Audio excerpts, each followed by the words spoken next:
Chers auditeurs, Espoir Média Internet, Espoir Média Radio, bienvenue pour déjà cette troisième leçon de notre nouveau trimestre sur le livre du Deutéronome. N'hésitez pas à vous abonner, n'hésitez pas à nous suivre. C'est vrai que cette émission 3DS fonctionne super bien depuis maintenant bientôt 2 ans, on va le dire. Et c'est un plaisir de pouvoir l'animer. J'aimerais d'une manière toute particulière encore ici remercier mon ami et collègue Rickson Nobret qui m'a remplacé le trimestre précédent. J'avais besoin d'un petit break. Et voilà qu'après le repos en Christ, on revient avec le livre du Deutéronome. Et je suis très heureux de pouvoir avoir nos invités que vous avez eu l'occasion d'avoir il y a de cela déjà 15 jours. John Graz et Vera Rigaud. Alors, pour ceux qui n'étaient pas là il y a 15 jours, John, tu nous dis 2 mots ? Mais pas tout, hein, parce qu'on en a pour toute l'émission. Hein. non, simplement, je suis membre de l'église de Lausanne. J'ai 3 enfants et 4 petits-enfants. Et je suis revenu en 2015, après 20 années de ministère à la Conférence Générale, en charge des affaires publiques et de la liberté religieuse. Dans ton ministère, John, je sais que je te prends un peu peut-être de court, mais quelle était l'expérience la plus forte que tu as pu vivre ? J'en ai vécu plusieurs, hein, mais je crois que la plus forte, une des plus fortes en tous les cas, parce que c'était quand j'ai vu un stade plein à Lima au Pérou, et puis avant au Brésil aussi, juste simplement pour faire la promotion de la liberté religieuse. C'était jamais existé, je pense, dans toute l'histoire, qu'on ait rassemblé 40 000 personnes avec des personnalités du gouvernement, des églises différentes, etc., pour dire « Nous aimons la liberté religieuse, nous voulons la garder. » Et merci au pays et merci à Dieu pour cette liberté. Amen. Vera Rigaud, très heureux de pouvoir te raccueillir. On s'est vu déjà il y a 2 semaines, bien évidemment, pour l'émission. Membre de l'église adventiste d'Yverdon, donc très heureux en tant que pasteur de cette église de t'avoir régulièrement dans la communauté avec ton sourire, ta bonne humeur, ton entrain. Donc, dis-nous 2 mots de présentation. Merci beaucoup, Dominique. Je m'appelle Vera Rigaud, je suis artiste plasticienne, je suis enseignante en art visuel, en dessin. J'habite à Treilcovagne. Je fréquente l'église de Yverdon-les-Bains. Je suis mariée et je suis mère des 2 chats. Je peux vous dire, en tout cas, les chats pour Vera, ça c'est quelque chose. Hein, elle est vraiment... je pense qu'elle est amoureuse de son mari, hein, ça c'est une chose, mais elle est aussi amoureuse des chats. Alors, j'aimerais vous dire aussi que cette cravate, faut pas trop l'observer non plus, parce que c'est pas le but de l'émission, mais c'est Vera Rigaud qui me l'a faite. Merci encore. Alors, après ces présentations, j'aimerais simplement peut-être commencer, John, est-ce que tu es d'accord de prier ? Oui. Seigneur notre Dieu, notre Père, alors que nous étudions ce livre du Deutéronome qui nous rappelle nos origines, qui nous rappelle aussi nos responsabilités et surtout tes promesses, le don que tu fais à chacun d'entre nous, aussi à ton peuple, te demandons de nous aider à réfléchir, à partager nos pensées sur ce livre et que ton Saint-Esprit nous dirige en toute occasion. En Jésus, nous te prions. Amen. Amen.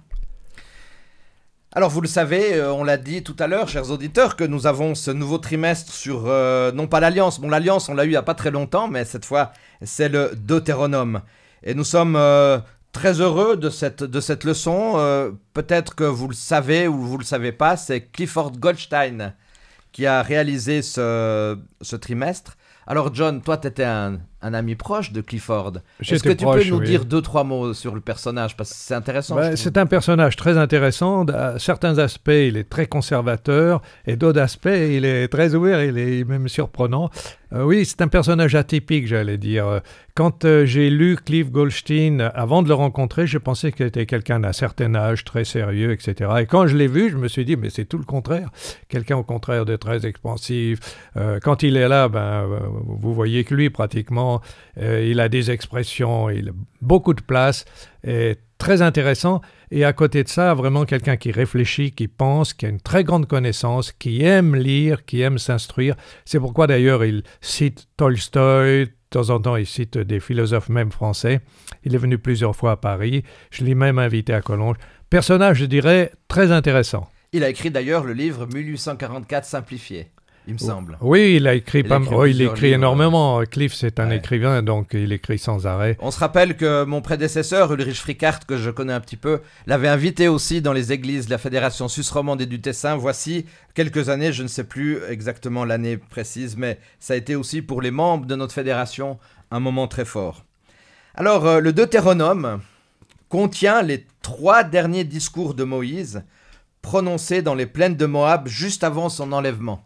Je rappelle ici que, bien évidemment, Moïse aussi est l'auteur, et c'est très important, Moïse est l'auteur de ces 5 premiers livres de la Bible, Genèse, Exode, Lévitique, Nombre et Deutéronome.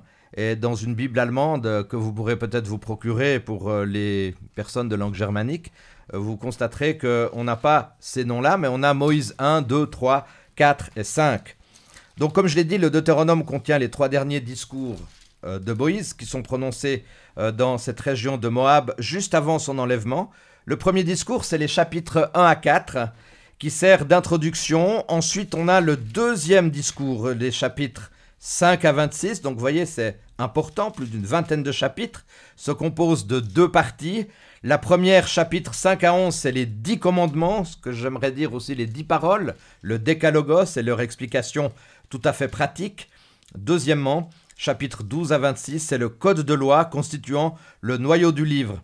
Et le troisième discours, c'est le chapitre 27 à 30, qui contient le renouvellement solennel de l'alliance entre Israël et Dieu, l'annonce aussi des bénédictions qui vont suivre, l'obéissance, les malédictions qui suivent la désobéissance, et les chapitres 31 à 34 décrivent la transmission de la loi de Dieu aux Lévites. Et nous avons le cantique aussi de Moïse. Alors, il faut le dire, dans toute la Bible, l'Alliance et l'Évangile vont de pair. L'Alliance et l'Évangile. Alors, John et Vera, j'aimerais vous demander, vous pouvez faire un parallèle entre l'Alliance et l'Évangile? Vera, à toi l'honneur. Alors, nous, oui, on peut faire un parallèle entre l'Alliance et l'Évangile.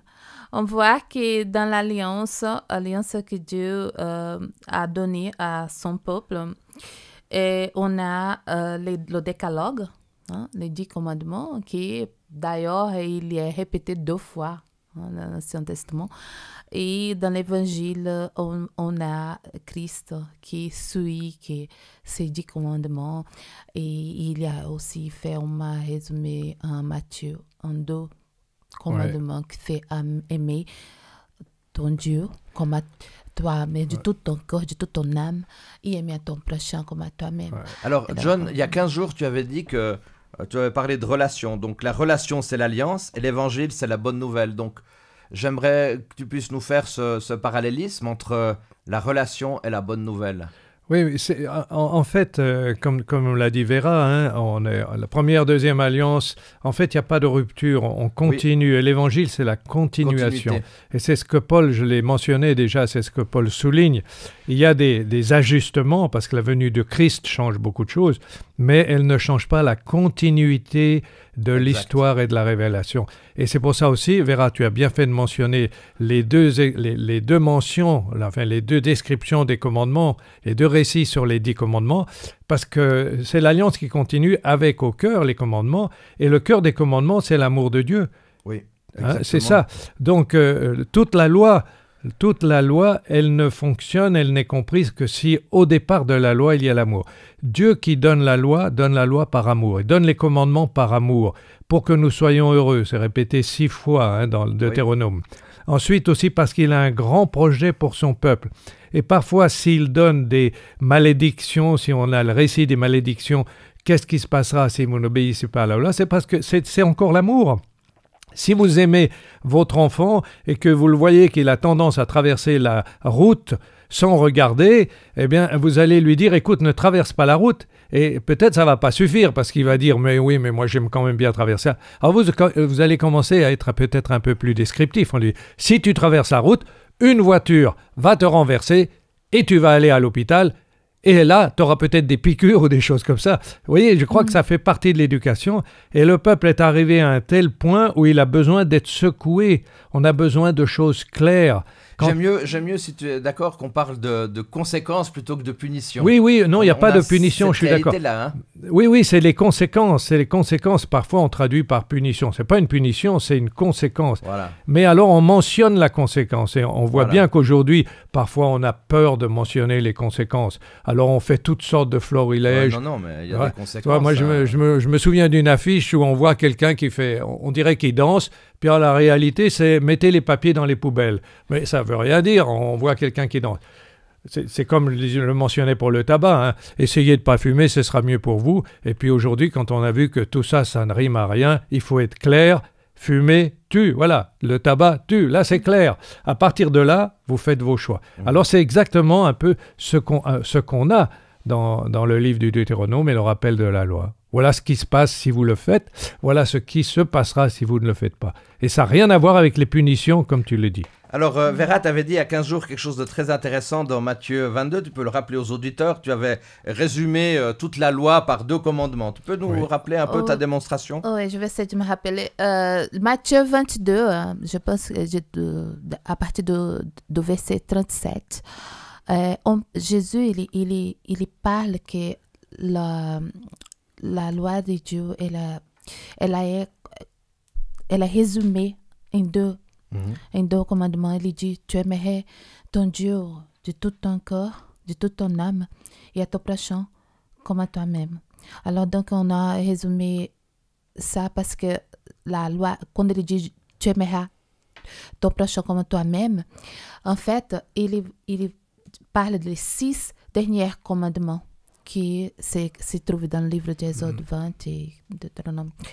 Donc, ces commandements-là, si tu aimes ton frère, ta soeur, tu ne vas pas les tuer. Tu ne vas pas les voler. Tu ne vas pas convoiter. Si tu aimes ton prochain, tu vas pas faire de mal. Il suffit de commandement. Dernier commandement, c'est juste pour le prochain.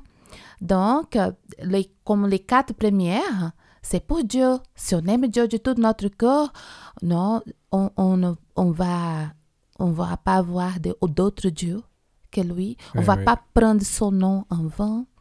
On va garder le jour qu'il a dit pour le garder dès le départ, dès le livre de Genèse, qu'il s'est reposé. C'est ce jour-là qu'on doit se reposer. Ce qui est quand même extraordinaire. Et on va faire tout ce que Dieu il a dit. Donc Jésus, il a fait juste la petite résumé. Alors il y a ce résumé-là, et c'est vrai qu'on a une relation, dans un premier temps, une relation verticale avec Dieu, puis ensuite une relation horizontale avec notre prochain. Je pense que pour aimer notre prochain, on a besoin d'avoir vraiment un contact avec Dieu très puissant, quoi. Oui, absolument. D'ailleurs, c'est difficile de construire. Autrement, ça devient de la philosophie, ça devient une manière de vivre et tout, mais il manque l'essence. C'est pour ça que la relation de Dieu avec son peuple, elle est inspirée par l'amour. On a l'amour du début jusqu'à la fin, même quand il s'agit des mauvaises nouvelles. C'est encore l'amour de Dieu qui veut prendre soin, qui n'a pas perdu le projet pour son peuple. Est-ce qu'on peut dire que dans tout le Deutéronome, on a un message d'amour de Dieu pour son peuple? Oui, un message d'amour qui est concret. C'est pas de l'amour, oui, je t'aime, on aime, etc. Ouais. C'est de l'amour. Voilà ce qui va se passer si moi je connais mieux que vous le bien et le mal. Écoutez-moi, s'il vous plaît. Si vous allez dans cette voie, vous serez heureux, vous allez faire ça. J'ai un grand projet pour vous. Voilà, c'est toujours, on revient toujours. Mais si vous n'y allez pas, et alors là, évidemment, je veux être clair. Oui, je veux être clair, parce qu'il ne s'agit pas d'une petite affaire, il s'agit de la vie ou de la mort. Et quand vous parlez de la vie ou de la mort, vous savez, quand un médecin est en face d'un malade et qu'il y a une question de vie ou de mort, il ne va pas lui dire « oui, faites ce que vous voulez », il va lui dire « arrêtez de faire ceci, conduisez-vous de telle manière, sinon vous allez mourir ». Le temps des discours fleuris, etc., est terminé, et c'est ce qu'on se trouve. Le peuple va prendre possession du pays, et c'est évidemment difficile pour chaque membre de ce peuple d'avoir une relation d'amour avec Dieu, et on voit que ce sera difficile pour la suite. Merci. L'idée d'alliance existait déjà avant la nation d'Israël. On avait l'alliance qu'on appelle Noachique. La promesse de l'alliance a été faite avant même que la nation d'Israël n'existe. Mais l'alliance figure en bonne place à travers l'intersection entre Dieu et son peuple, en commençant par leurs pères, les patriarches. Et c'est vrai que dans le fond, dès le départ, la vérité centrale de l'alliance, c'était... La vérité centrale de l'alliance, c'était quoi? l'évangile. Oui. Ça, c'est magnifique quand même. La bonne nouvelle, Donc, ouais. la bonne nouvelle, qu'on fasse un lien. Oui. Et tu l'as dit très justement, John, tout à l'heure, tu as dit, il n'y a pas une cassure, c'est une continuité. C'est une continuité. L'alliance évangile, c'est une continuité. Et on la découvre, c'est-à-dire que Abraham, tout ça, ils n'ont pas vu les choses aussi précisément que quand Jésus est arrivé, mais ils avancent dans la direction. Et la vérité, elle se révèle, elle se définit, et on la trouve. Voilà, à un moment donné, on attend le Messie. Le moment est arrivé, on a besoin du Messie. Vous voyez, à cette époque-là, à l'époque d'Abraham, on ne parle pas encore du Messie, mais on a quand même l'idée qui nous vient de la Genèse qu'un jour le mal sera vaincu. C'est ça la grande nouvelle, et on avance dans cette direction. Tout à fait. Toi, Vera, qu'est-ce qui te touche chez Abraham? Ce qui me touche Abraham, vraiment, il y a beaucoup de choses, mais une idée, on va au départ, c'est qu'il a été appelé par Dieu à l'âge de 75 ans. C'est pas évident.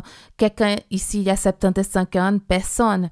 Alors, donc, c'est quand même un âge c'est un âge avancé pour quelqu'un qui va et dit, parce que si c'est un enfant, un adolescent, c'est normal que Dieu, oh non, viens ici, il va. Va là-bas, il va, tranquille, il ne fait pas de soucis. Mais si c'est une personne, plus l'âge la personne prenne, et plus la personne se pose des questions. Alors, non, il faut faire comme ça, il faut faire attention, etc. Mais Abraham, il avait 75 ans, il n'a pas se posé de questions puis, où il y allait. Justement, quand il est parti comme ça, faut savoir quand même qu'il était de famille plutôt idolâtre.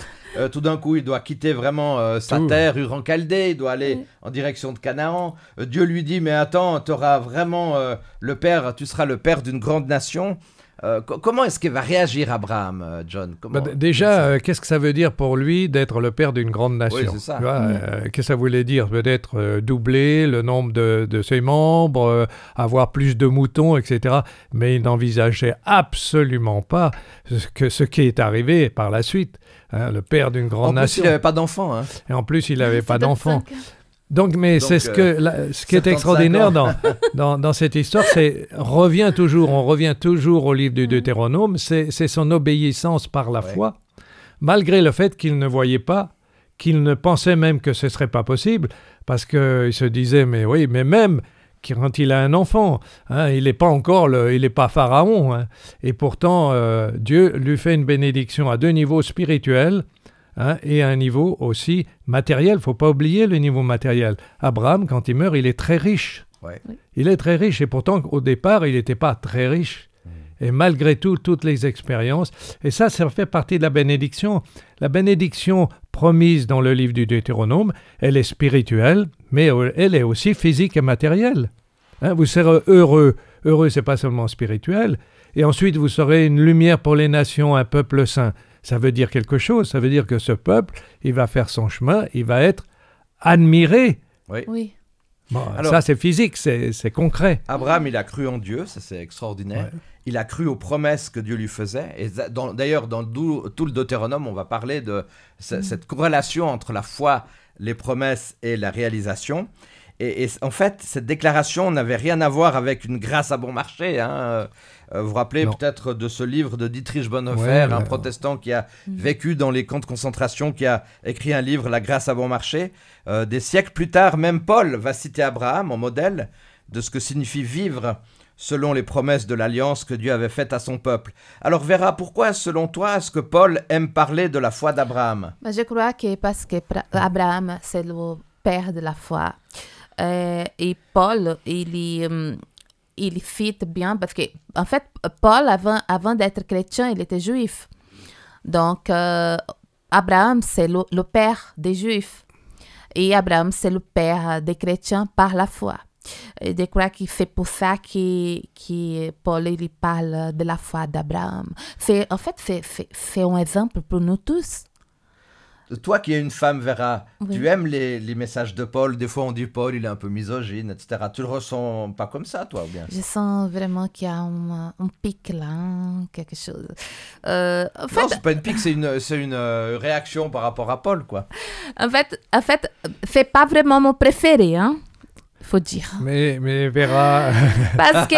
c'est parce qu'on comprend pas. Tu comprends, Vera, écoute, c'est le contexte de l'époque. Il est en avance sur son temps, Paul. Faut pas le prendre. Non, mais c'est juste que s'il était là, je pourrais pas parler. Pourquoi? Parce qu'il a dit que la femme ne doit pas parler. Oui, mais il ne faut pas faire de l'anachronisme. Il l'a parlé dans un certain contexte. Et c'est vrai, il faut le dire. Vera, excuse-moi, mais à l'époque, les femmes troublaient les assemblées. Hein, donc, mais bon, c'est plus le cas maintenant, je pense. Oui, mais aussi dans les églises. C'est vrai, les femmes étaient prêtresses dans certaines églises. Il y avait la prostitution sacrée. Il y avait... mais quand on dit « Marie, aimez vos femmes comme Christ a aimé l'Église ouais. », ça met fin à toute discussion sur les inégalités, sur etc. etc. Ouais. Tout est dit. Comment Christ a aimé l'Église? Est-ce que Christ a voulu battre son Église? Est-ce que Christ a été méchant avec son Église? Est-ce que Christ n'a pas respecté son Église? Tu vois, là, tout est dit, là. Mais j'aimerais bien aussi dire que, par exemple, Dominique, une fois, Dominique, ça fait un peu de temps, là, ça fait 1 mois, 2 mois. Dominique, il a prêché sur les femmes, sur la valeur des femmes à l'Église. À nous, on voit que le Christ, il a donné énormément de valeur aux femmes. Oui, mais exactement. Toi, regarde, bon, c'est peut-être un autre sujet, mais il faut quand même le souligner. On fait constamment des anachronismes. Ouais. Quand tu parlais de l'esclavage à l'époque de Paul, les gens ne comprenaient pas. C'était tellement admis. Et les esclaves, d'ailleurs, ils étaient toutes les couleurs. C'est après, quand l'esclavage a été orienté spécialement sur l'Afrique, qu'il a pris une dimension différente. Mais à l'époque de Paul, les esclaves, c'était des Gaulois, c'était des Grecs, mais c'était tellement mis par tous les peuples. Quand les barbares attaquaient, ils prenaient des esclaves romains. Les esclaves, à leur tour, étaient romains. Donc, les histoires de femmes aussi, quand tu dis quelque chose et que les gens ne comprennent pas ou que ne veulent pas comprendre, ben évidemment, tu ne peux pas faire un discours où personne n'écoute. Donc, Dieu, souvent, s'est aligné sur sur son époque. Il faut décrypter. C'est pour ça que quand on décrypte et qu'on voit que Paul dit « Marie, aimez vos femmes comme Christ a aimé l'Église », alors là, tu vas étudier ça de près et tu vois que c'est fini avec les inégalités, les injustices, le manque de respect et tout. Je commence à aimer Paul. Ouais. C'est très bien.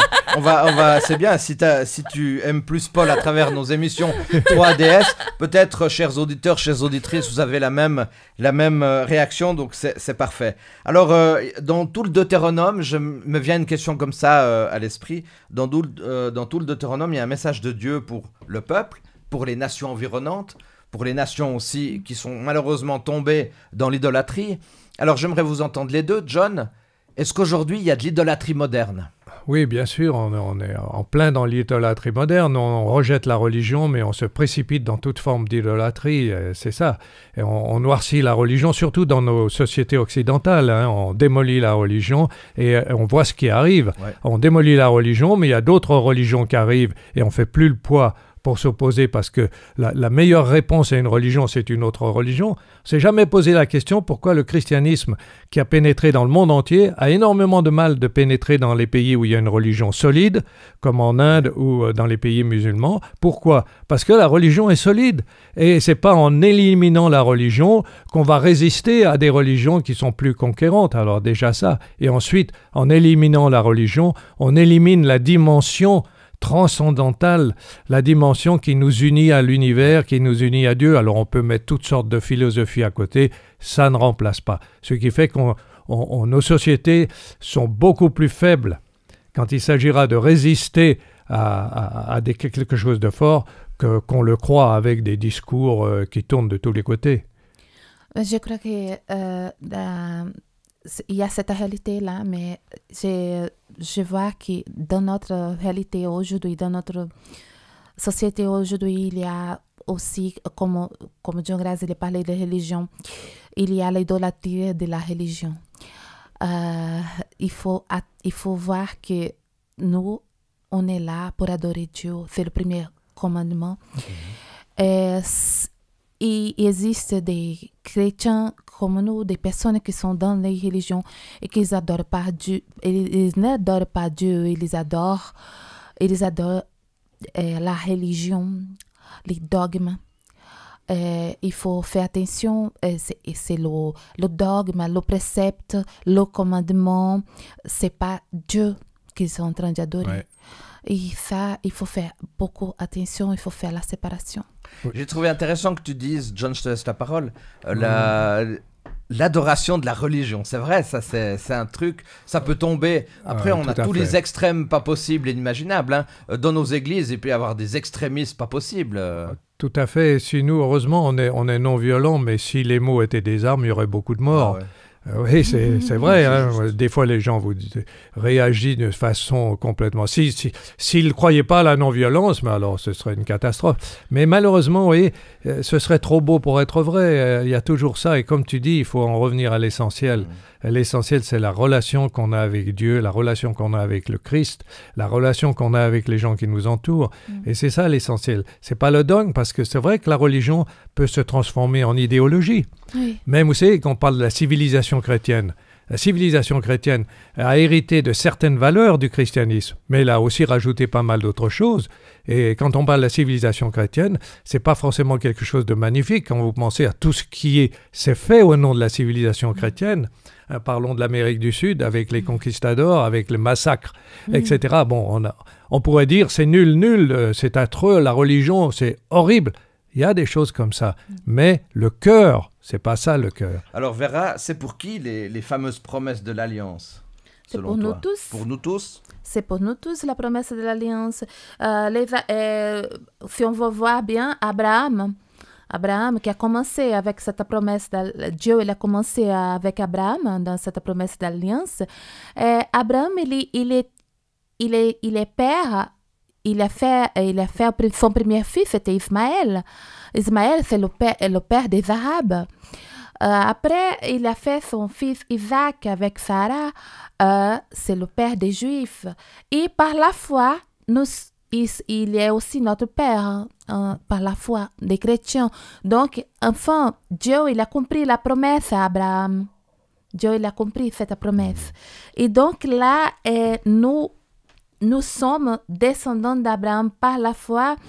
Et cette promesse, c'est pour nous aussi. Ouais. C'est pour nous. Ça, c'est important de savoir que c'est pour nous aussi aujourd'hui. Hein. Tu vois, entre deux, hein, je t'ai parlé, je te disais, regarde, par exemple, la loi de Dieu est une bénédiction, sans devenir des légalistes, bien sûr. Mais qu'est-ce qui changerait dans nos sociétés, imaginons, dans nos sociétés, si on appliquait les 10 commandements? Hein? Ça serait extraordinaire parce que, écoute, si on devait appliquer ces 10 paroles aujourd'hui dans notre société, on aurait une société qui est en relation avec Dieu, déjà dans un premier temps. Oui. Tu l'as évoqué dans Matthieu 22, j'ai bien écouté, Vera, ce que tu as dit avant. Donc on a dans un premier temps cette relation à Dieu qui débouche après sur une relation avec les autres. Et on arrêterait avec ces guerres, on arrêterait de se juger. Ah ouais, toi, tu as le vaccin, toi, tu n'as pas le vaccin, ci et ça. On arrêterait de constamment mettre la faute sur l'autre. On arrêterait d'avoir ces préjugés. Et je pense effectivement que ta question elle est pertinente parce que si on pouvait appliquer cette réalité d'une relation à Dieu et d'un amour de manière aussi, pas seulement verticale, mais horizontale. Moi, je dirais qu'il y aurait déjà pratiquement plus de prison. Ouais. Plus de prison, il y aurait plus d'accidents de la route dus à l'excès de l'alcool, il y aurait certainement beaucoup moins d'hôpitaux. À la fin, ça se chiffrerait en millions, peut-être en milliards au niveau d'un pays, en milliards d'économies.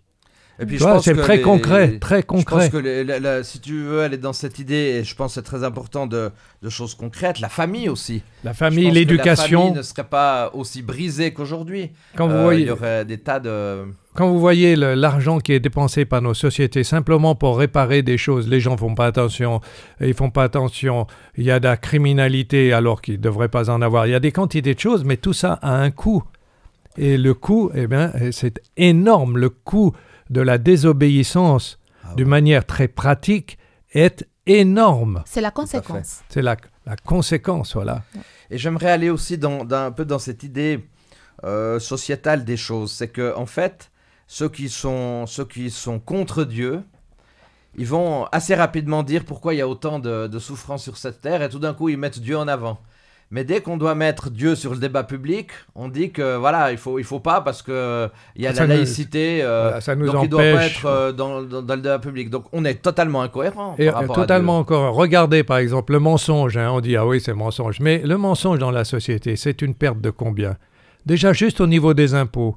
Le fait de mentir, c'est des milliards au niveau de grands pays, c'est des milliards qui sont volés à la communauté parce qu'on a menti. Oui. Et puis alors, il y a toutes les autres conséquences. Vous voyez, c'est pour ça que Dieu voit ça. Lui, il voit ce que le monde pourrait être et ce qu'il est. Et alors, de temps en temps, il dit, voilà les conséquences. Parlons des conséquences. Oui. Voilà ce qui se passera si vous ne respectez pas et si vous... Je dirais même, si on va plus loin dans ces lois, on a dit tu ne tueras point. Alors bien sûr, peut-être que c'est plus facile pour nous de ne pas tuer une personne puisqu'on va quand même pas être des meurtriers, mais on peut tuer une personne avec nos paroles. On peut tuer une parole avec nos propos. Et c'est vrai que si on pouvait, dans notre société, aborder aussi la lecture des proverbes, où on tourne notre langue plusieurs fois avant de dire les choses, je pense que ça, c'est aussi... Mais regardez le coût de la délinquance. Le coût des guerres, c'est des milliards et des milliards et des milliards. Pourquoi, à la fin?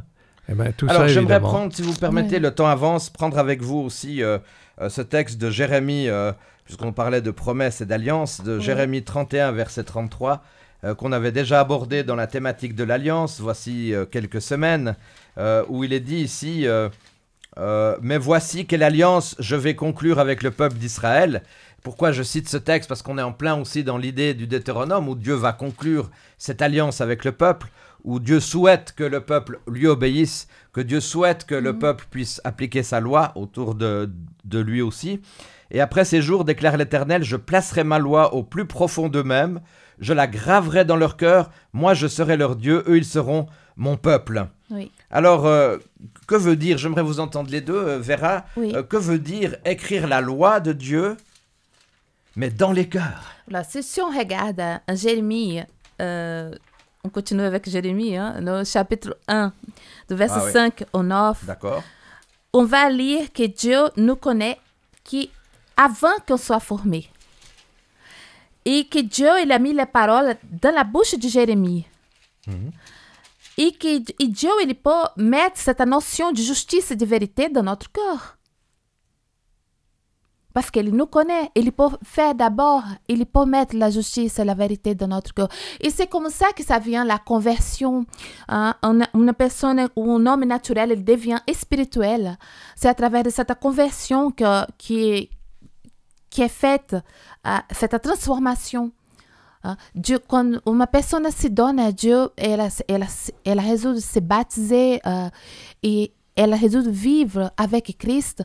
Et ce moment-là, il y a cette transformation d'un homme naturel en spirituel. C'est ça écrit les paroles de vérité et de justice dans notre cœur. Si les pharisiens avaient compris que la loi, c'est pas juste une loi théorique avec autant de commandements, 613 et plus, puis que c'est dans les cœurs, les choses auraient été différentes quand même, John, hein? Oui, mais c'est toujours difficile parce que ça partait d'une bonne intention. C'est ça le problème aussi de la religion, c'est que les gens sont bien intentionnés, même quand ils jugent.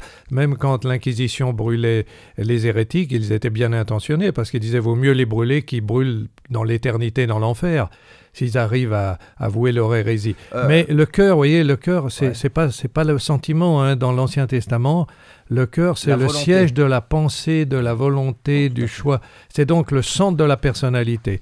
Donc la loi, elle doit être écrite dans toute notre personnalité, pas seulement dans nos sentiments. Oui, tout à fait. Oui. Dans toute notre personnalité. On a dit que c'était important il y a 15 jours, les émotions, mais il faut bien les maîtriser, on est d'accord, hein. Oui, parce qu'elle doit être intégrée quand il dit « j'écrirai la loi dans votre cœur », c'est-à-dire qu'on l'a tellement bien comprise et on a compris la motivation de Dieu qui est l'amour et notre bien, qu'on l'a intégrée cette loi. Elle devient presque naturelle. Il arrive, John, d'avoir un peu des pharisiens dans nos églises ou bien ça n'existe pas? Ça existe partout, les pharisiens. D'accord. Et puis, les pauvres pharisiens, faut aussi, je veux dire, quand on fait référence aux pharisiens, mais les pharisiens, c'était quand même le peuple qui restait fidèle, c'était le reste à l'époque de Jésus. Ouais. Et on a tendance à taper dessus parce qu'ils s'opposaient à Jésus. Mais ils s'opposaient à Jésus parce que pour eux, Jésus blasphémait, il disait des choses... Dire que quelqu'un dise qu'il est Dieu, c'était inacceptable.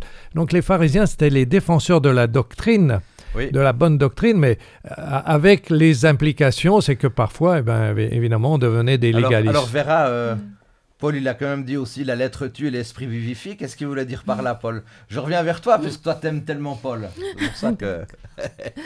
Je sens la pression, là. Non, la loi tue et l'esprit vivifie. Je veux pas être...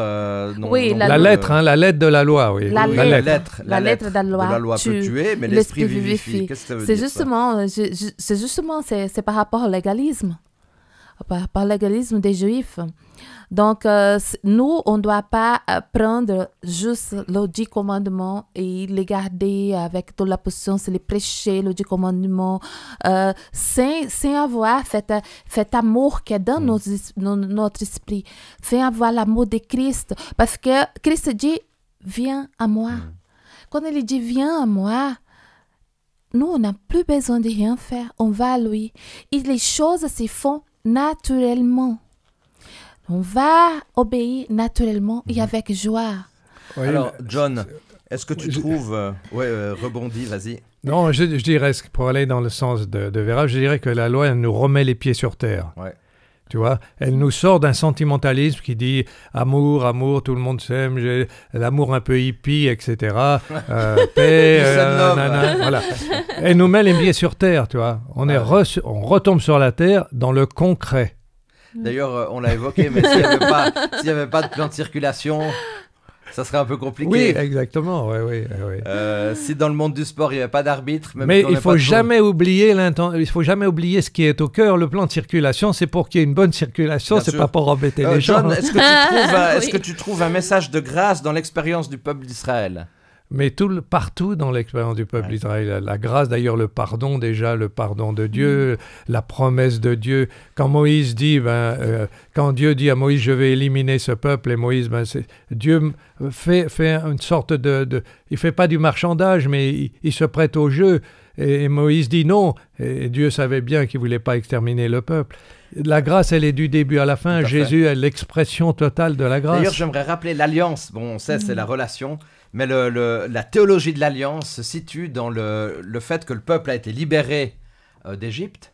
Et qu'est-ce qui s'est passé? D'abord, dans un premier temps, il a bénéficié d'une grâce. Et après, le peuple a reçu les 10 paroles. Donc on voit que la théologie de l'alliance, en fait, c'est la théologie de la grâce. Oui. La loi vient après la grâce et c'est pas l'inverse. Parce que des fois, on peut avoir des confusions où c'est la loi qui prend le dessus sur la grâce. Non. Le peuple a bénéficié d'une libération et ensuite, il y a eu la loi qui est intervenue. La loi, elle est la suite de la grâce. Et la loi, elle nous met la grâce, elle est le don, et la loi, elle nous dit comment marcher. Exactement. Tu vois, la grâce, elle nous met sur le chemin, et la loi, elle nous dit, voilà la route que vous allez suivre. La grâce, c'est la faveur imméritée de Dieu. Exactement, la faveur imméritée. On voit tout le temps que cette grâce, elle a donnée, elle a offerte au peuple. Quand ils étaient errés dans le désert, qu'est-ce qui s'est passé? Dieu a offert à nouveau sa grâce. Les manas, la nourriture des anges qui tombent du ciel pour eux. Ouais. Et plusieurs, quand Dieu il a pris ces peuples avec sa main forte des Égyptiens, d'Égypte, il a pris, c'était la grâce. Parce que Dieu il a vu qu'il souffrait beaucoup. Le peuple était ils étaient dans un processus d'esclavage, que c'était intense. Et Dieu il a senti dans son cœur. Il a pris ce peuple avec la main forte. Et alors, à toute l'histoire de ce peuple, on voit la grâce de Dieu. Et oui, et puis il y a aussi, tu vois, toujours dans le livre du Deutéronome, ça revient constamment, c'est si, la condition. Pourquoi? Parce que Dieu s'adresse à des êtres libres. Dieu ne nous traite pas comme des esclaves ou que des gens... Dieu nous traite comme des êtres libres, des êtres qui vont faire un choix, et ce sera la dernière partie du livre. Mais il nous avertit quand même, c'est ça qui est il y a des avertissements. Il nous donne les informations. Pour faire un choix, il nous faut les informations, les bonnes informations. Or, ces bonnes informations, on ne les a pas aujourd'hui, mais Dieu nous les donne, et il nous les donne au niveau le plus haut, c'est-à-dire la vie et la mort, voilà. Exact. Le reste, c'est du détail.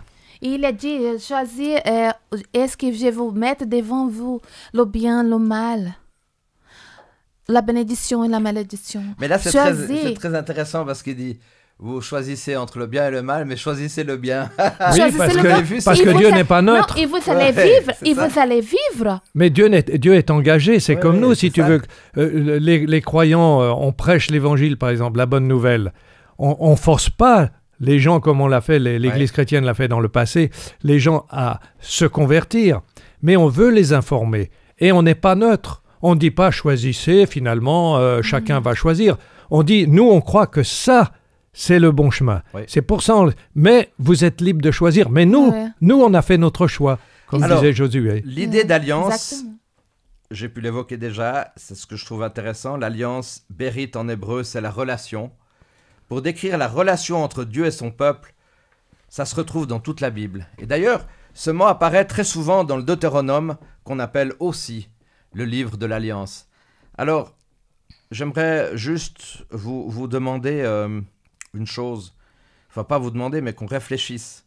L'importance fondamentale de la relation qu'on entretient les uns avec les autres. Et s'il y a un mot qu'on doit retenir durant tout notre trimestre, on n'a que la leçon 3, mais c'est la relation qu'on entretient les uns avec les autres, parce que Dieu est un être de relation. C'est Oui. l'amour. C'est l'amour. L'amour. oui. Ouais. L'amour. Mais Et l'amour profond, agapé, hein, parce qu'il y a plusieurs sortes Écoutez, d'amour. on a 4 types d'amour en grec. On a l'agapé, c'est pour Dieu. On a philie pour les autres. Ouais. On a ostros, Eros. eros pour les autres, pour les relations intimes Mais entre y a- hommes et femmes. Il y a- Mais on a cet agapé quand Jésus il dit à Pierre, Pierre, Oui. Même tu, Pierre, 3 fois. tu m'aimes. Il parlait 3 fois, Pierre, tu m'aimes. Il ne voulait pas dire, Pierre, tu me filies. Non, il a demandé, Pierre, tu m'agapes. Mais alors, Et Pierre répondait toujours, oui, je t'aime. C'est-à-dire, oui, je te filie. C'est ça la différence. Ouais. Je ne veux pas un amour entre frères. C'est juste. Je suis Dieu, je Et veux que chercher tu l'amour m'aimes profond. comme mon Dieu. L'amour profond du Oui. cœur. oui, John. c'est aussi en pratique, hein, on le voit dans l'apôtre Paul, oui, l'apôtre Paul, les apôtres, mais ça n'empêche qu'ils ont des tensions entre eux. Les apôtres, Bien sûr. pourtant, ils sont 12, et de temps en Ah temps, qui est le premier, etc. Donc, on sent qu'il y a des tensions. Oui. Donc, comment l'amour va se vivre, comment l'amour va survivre dans la communauté, ça, c'est une question. C'est là le grand défi. Et c'est là qu'il faut en revenir à Dieu. C'est en aimant Dieu qu'on va passer sur beaucoup de choses. Mais attention, l'amour ne dit pas l'abandon de ses valeurs, l'abandon de la loi. Mais c'est la manière dont on traite les autres. C'est ça qui va tout changer dans Alors, l'amour. c'est pas l'abandon de la loi, mais on peut tellement mal comprendre ou mal appliquer la loi. Oui, mais alors, Ça veut c'est dire, pas la faute de la loi. Si on peut, c'est pas la faute de la loi, mais c'est l'être humain. C'est C'est l'être l'individu. humain. En prenant Voilà. ce que Jean il a parlé, c'est intéressant, l'amour. Tout ce que Jésus il a fait pour nous, et tout ce que Dieu a fait pour le peuple d'Israël, on voit que cet amour, il était de l'action. On a eu l'action. En pratique, oui. Mon amour, c'est une action. C'est Je Jésus pense son que- théorie. Vera, ce que tu dis est fondamental Ouais. parce qu'il y a un texte dans la Bible qui dit il y a un amour nouveau. Eh bien, dans l'original, il est dit que l'amour nouveau, c'est pas l'amour sentiment, mais c'est l'amour action. Action. Je sais pas, si je dis constamment à quelqu'un je t'aime, t'es super, t'es génial, mais que tu vas jamais lui démontrer par un geste concret que tu l'aimes, c'est de la théorie, non? Tout à fait, puis surtout qu'on dit, vous avez ces artistes qui disent je vous aime.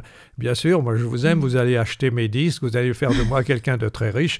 Je vous aime, mais débrouillez-vous, moi je suis là, Ouais, vous ouais. êtes là. C'est pas du tout ça l'amour. Alors, Mais l'amour n'exclut pas les tensions. ah bien sûr. Parce que là, on le voit dans l'Église primitive, il y a quand même des tensions, il y a des discussions, etc. Et parfois il y a des séparations. Moi, Paul et Barnabas, Dans ce que tu dis, on John, s'aime, mais on n'arrive plus à marcher si on prend ensemble. dans nos églises, il y aura toujours des tensions, c'est normal. Il y aura toujours des Toujours. tensions. Ce que Dieu nous demande, et ça j'aimerais m'adresser à moi-même et aux auditeurs, à nous tous, ce que Dieu nous demande, c'est que dans les tensions, on arrête aussi de se faire une certaine guerre morale ou spirituelle et qu'on puisse se respecter comme étant des créatures de Dieu. Oui. Et le jour où on aura cette réalité que Jésus lui-même, que Dieu lui-même, il a voulu pour son peuple, je pense que l'Église, elle sera prête pour le retour du Christ aussi.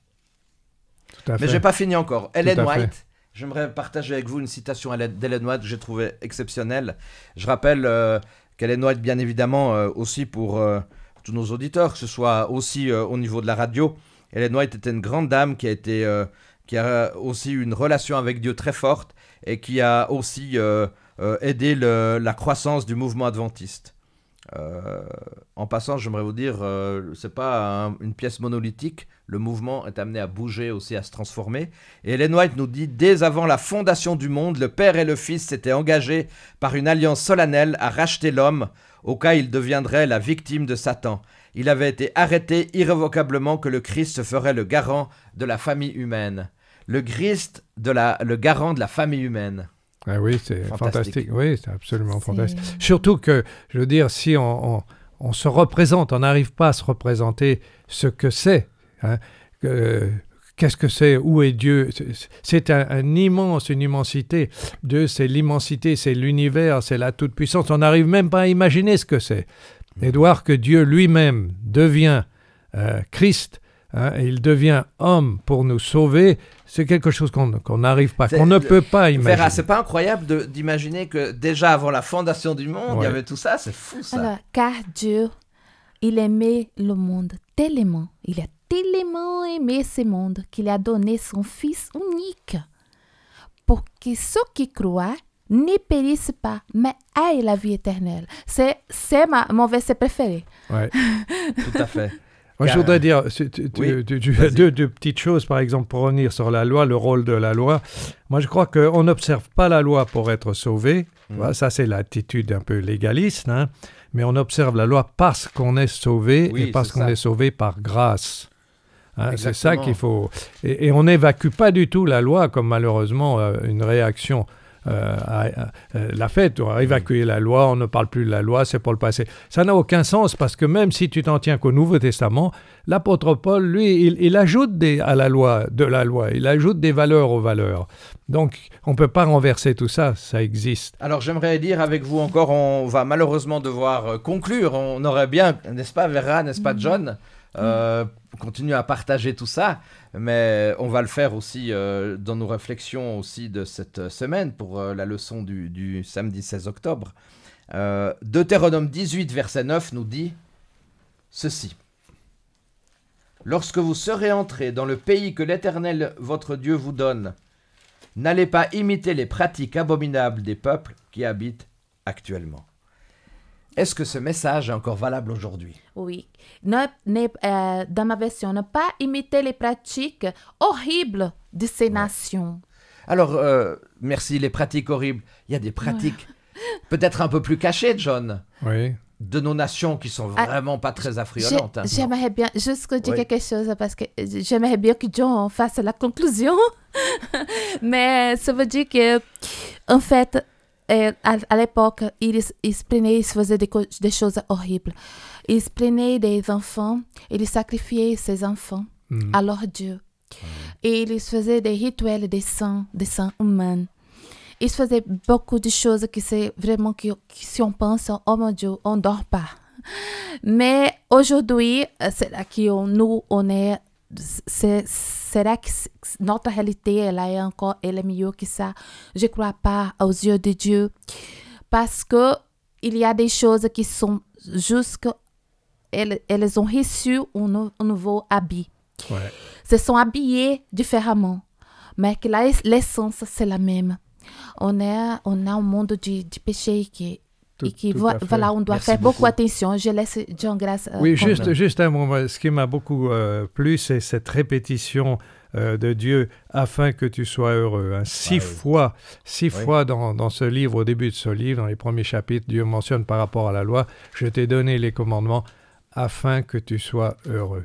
Et ça, ça résume tout. Donc l'amour, hein, l'amour qui veut le bonheur de celui ou de ceux qu'on aime, afin que tu sois heureux. On leur donne le meilleur. On leur donne Christ. Dieu devait être quand même sacrément triste de voir toutes ces atrocités qui se passaient aussi dans le contexte de ce livre. Et ce Dieu d'amour devait être vraiment triste. Alors un dernier mot de la fin, mais très bref, j'aimerais vous demander de manière très concrète, je laisserai ensuite encore la parole à John pour une petite annonce, mais qu'est-ce que la relation avec Dieu peut apporter vraiment profondément, Vera? Alors, je crois que déjà pour aimer, il faut s'approfondir, il faut chercher chercher cette rencontre à travers la Bible, la lecture de la Bible, la prière. Je crois que cette rencontre avec Dieu est qui va faire que nous approfondons encore plus. C'est important que nous, on va à la source, qu'est l'amour, la vie de Jésus-Christ. Et la prière, c'est se diriger à Dieu et dire ce qui se passe dans notre cœur et ce qu'on pense vraiment, c'est s'ouvrir à Dieu à travers la prière. À travers la Bible, on va connaître Dieu et ce qu'il aime pour nous et les avertissements aussi. À travers le décalogue, etc., on doit appliquer ça dans notre vie, mais à travers l'amour de Christ, parce que c'est l'amour de Christ, avec un décalogue, tout pur, sans avoir cet contact avec Jésus, ça ne sert à rien. D'accord, merci Vera. John, dans toutes tes activités, dans tout ce que tu as pu parcourir le monde, est-ce que c'était toujours si simple que ça de tous les jours avoir une relation avec Dieu, ou bien c'était vraiment quelque chose qui était profondément ancré en toi? Non, mais c'est toujours un acte de la volonté, c'est comme la prière. Hein. Malheureusement, ce n'est pas comme quelqu'un qui fume, il a toujours besoin de fumer. Il faut se dire, on va prier, et dès le matin, on se dit, je rencontre Dieu. Dieu vraiment respecte notre liberté, et c'est cet acte de la volonté qui nous met en communion avec Dieu, qui donne un sens à notre vie. Et alors, tout à fait. Dernier mot. Alors, John, on n'a peut-être pas le temps de trop en parler, mais tu as écrit un dernier livre qui s'intitule... Fortifie-toi et prends courage. Alors ça nous rappelle l'expérience de Deutéronome, ça nous rappelle l'expérience de Josué. Chers auditeurs, fortifiez-vous, prenez courage, et puis suivez-nous toujours, abonnez-vous à l'émission 3DS. Nous allons poursuivre bien évidemment tout au long de ce trimestre, et puis nous aurons l'occasion la semaine prochaine. Alors d'un côté, ça sera plus avec Vera et John, il y aura une autre équipe, mais... que vous avez déjà pu voir une fois. Donc, nous aurons l'occasion de poursuivre nos études. Et bien que le Seigneur nous bénisse tous et que nous puissions toujours effectivement, nous fortifier et prendre courage. Merci Vera. Merci à toi. John. Plaisir, merci chers Dominique. Auditeurs. À bientôt. Au revoir. Merci. Au revoir.